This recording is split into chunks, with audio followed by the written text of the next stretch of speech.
Como vocês estão, trago para vocês a resenha de Teoria do Ordenamento Jurídico do Norberto Bobbio, finalizando sua Teoria Geral do Direito.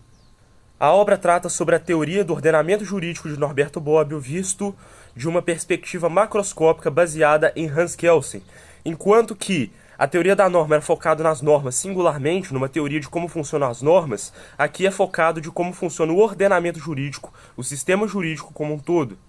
Norberto Bobbio separa basicamente a teoria do ordenamento em três pilares: na unidade, na coerência e na completude. Vamos aprofundar nesses três pontos segundo a obra dele. Em resumo, o ordenamento jurídico baseado em Hans Kelsen, segundo Norberto Bobbio, seria um conjunto de normas receptivas e delegadas, sendo receptivas as normas como costume, que não foram produzidas pelo Estado, e as normas delegadas as produzidas por órgãos estatais, sendo que todas elas, isso baseado em Kelsen, organizadas hierarquicamente. A grande questão é que, segundo Kelsen, o que dá o poder para um ordenamento jurídico hierarquicamente organizado seria basicamente uma norma fundamental, que é uma espécie de abstração que Kelsen criou.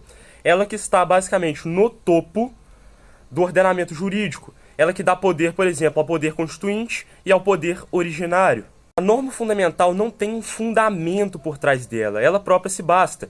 E é ela que dá toda a pertinência ao sistema normativo, a esse conjunto de normas, a produção normativa, ela que faz o sistema funcionar, e essa é basicamente a teoria da unidade do ordenamento jurídico. A respeito da coerência, a coerência é basicamente um ordenamento não ter normas que façam com que elas entrem em conflito umas com as outras. O conflito entre normas é chamado de antinomias, e há uma resolução de critérios em relação a isso. Se houver um conflito entre normas, você tem três formas de resolvê-los: pelo critério hierárquico, pelo critério cronológico e pelo critério especial. O critério hierárquico é o seguinte: uma lei superior à outra vence na relação antinômica. Se tem um conflito entre uma lei constitucional e uma lei comum, uma lei ordinária, a lei constitucional vence. Agora, o critério cronológico é uma lei que veio depois, então ela abroga a lei anterior. Se você tem uma lei ordinária que veio depois de uma lei ordinária, tal, versando sobre a mesma matéria, a lei posterior vence ela. E o critério especial seria basicamente uma lei com critério de especialidade, uma lei especial. Ela vence também em relação a uma norma comum.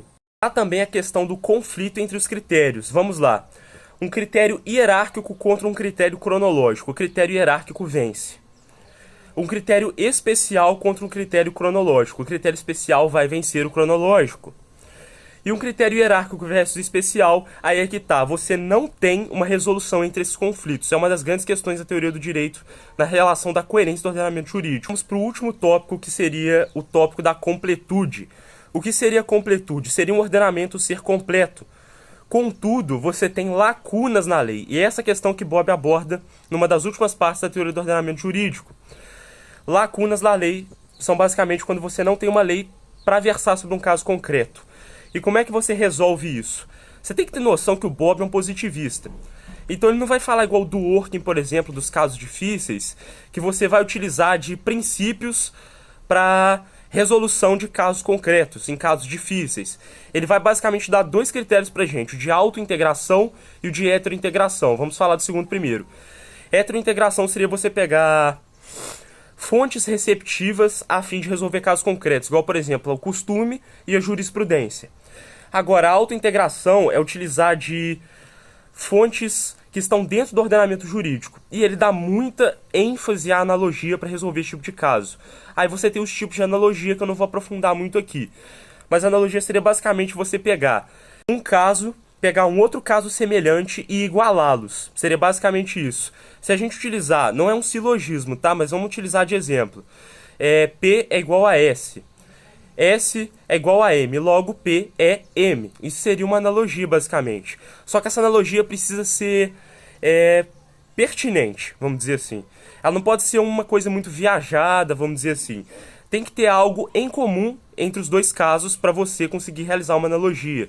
Essa é a grande questão da analogia em Norberto Bobbio em relação à completude do ordenamento jurídico. Aí você tem outras teorias que versam sobre isso, igual o dogma da completude, que os pré-positivistas utilizavam, né? Igual, não sei se o Austin utilizava isso, que falava basicamente que o ordenamento ele é completo, ele não tem falhas. Aí você tem norma geral exclusiva, norma geral inclusiva, para tentar resolver esse tipo de conflito, né, na relação às lacunas do direito. Espero que vocês tenham gostado. As próximas resenhas que vão sair vai ser sobre o positivismo jurídico, também do Bobbio, e a próxima sobre Antígona de Sófocles. Falou!